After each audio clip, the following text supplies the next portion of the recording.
Comme vous le savez, GetQuanti vous donne la possibilité d'acheter des contacts sur l'application afin de découvrir quels contacts font partie des entreprises qui vous intéressent. À partir de là, vous avez aussi la possibilité de le faire de manière automatique, et c'est ce point que nous aborderons aujourd'hui dans notre vidéo. Afin de commencer cet exercice, il vous faut au préalable de réfléchir à la cible qui vous intéresse, et notamment à votre persona, la personne avec laquelle vous avez l'habitude de travailler et en tout cas d'avoir comme client de votre côté.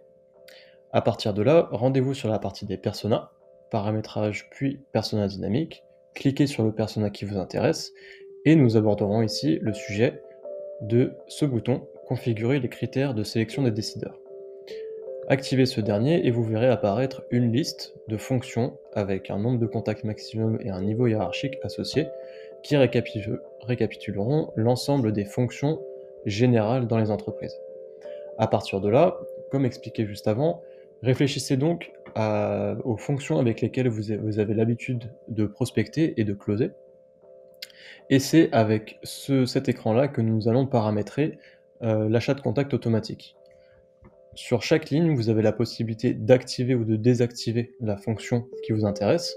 Si par exemple de mon côté, j'ai l'habitude de prospecter et de collaborer du coup avec les entreprises, avec les fonctions qui sont le marketing et le commercial par exemple, je vais venir désactiver toutes les fonctions qui ne sont pas commerciales et marketing.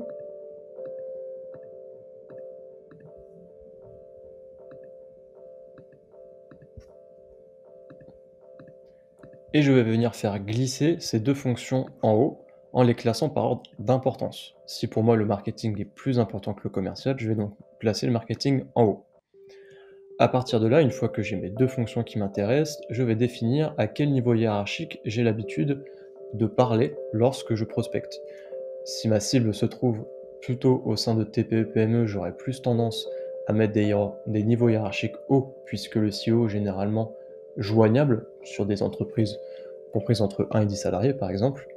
Dans le cas contraire, avec des grandes boîtes notamment, on sait pertinemment qu'on n'aura presque jamais le PDG au bout du téléphone, et dans ce cas-là, on essaye d'acheter les contacts à un niveau hiérarchique plus bas, entre guillemets.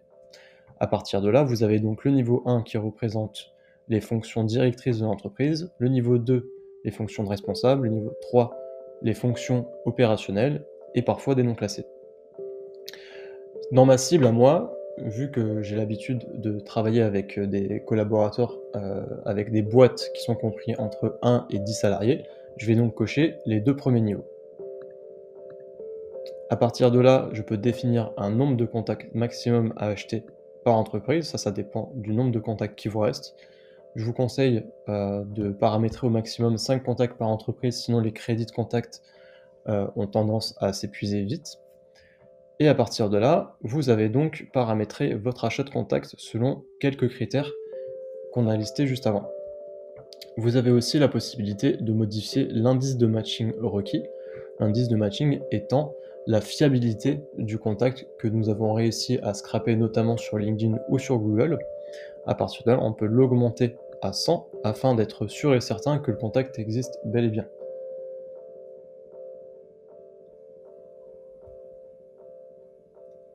Une fois tous ces attributs choisis, vous avez aussi la capacité de choisir un nombre de contacts maximum par entreprise, ceci étant par fonction. Donc moi, par exemple, je souhaite avoir au maximum 5 contacts par entreprise. Donc en français, ce que ça donne, c'est que j'achèterai au maximum 5 contacts par entreprise, en priorité au marketing jusqu'à 5 contacts, et si l'application ne trouve personne au marketing, on ira chercher dans le commercial, tout simplement. À partir de là, une fois que tous mes critères ont été décidés, je vais donc descendre tout en bas pour programmer mon action automatique d'achat de contact, liée aux paramètres que nous venons de voir. Ajoutez donc une action avec ce bouton, placez-vous sur l'action d'export, sur l'action d'achat, nommez votre achat, donc achat automatique par exemple. Ici, vous n'avez pas besoin de toucher à l'onglet persona puisqu'on se trouve actuellement dans le persona qui vous intéresse. Le type de données, on est donc sur les contacts des entreprises identifiées. La période, à vous de voir si vous souhaitez que l'achat de contact se fasse de manière mensuelle, hebdomadaire ou quotidienne. Dans notre exemple ici, on se situera sur quotidien. Sélectionnez la liste en question. Si vous n'avez pas encore créé de liste, vous pouvez la créer directement à partir de cet onglet. Nous choisirons ici la liste campagne automobile. Et à partir de là, vous pouvez donc paramétrer votre achat de contact tous les jours à 8 heures par exemple. En français, tout ce qu'on vient de faire nous donnera donc que dans mon persona entreprise identifié, je vais donc acheter les contacts des fonctions marketing en priorité, puis commercial, tous les jours à 8 heures pour venir alimenter la liste campagne automobile.